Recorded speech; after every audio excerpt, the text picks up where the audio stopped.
You said no one in the IPP sector would, try to do what you did, but the largest IPP in the world, now called NG, formerly GDF Suez, has just announced they're selling all of their fossil fuel-based centralized generation assets in North America.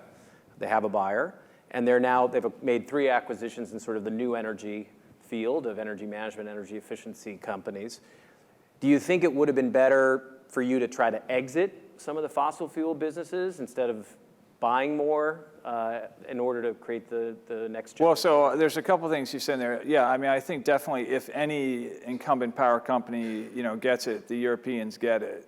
And so what they're doing, what NL is doing, makes sense to me.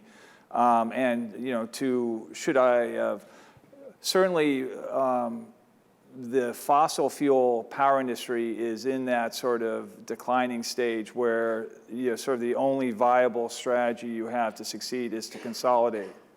And so while we were trying to go into green, we were also consolidating the fossil space. And again, hindsight's 20/20, but we never got to the point, even though we had several thousand megawatts of wind and solar, which by itself would have been a sizable company. It would have been, but it never, in the eyes of our investors, it never was relevant to anything, given that we own 48,000 megawatts of fossil, which we were doing to make that business as profitable as it could be in a sort of in its stage of decline, so that it could fund the move into green. So sort of a conundrum is that you sort of need to consolidate that space, but the more you do, the more what you're doing on the new side doesn't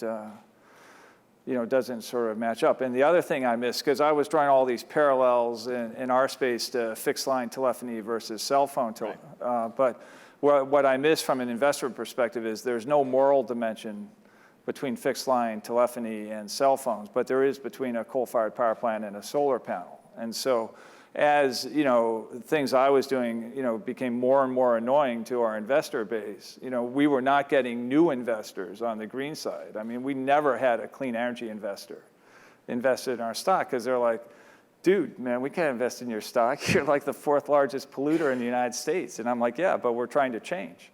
They're like, well, when you change, give me a call.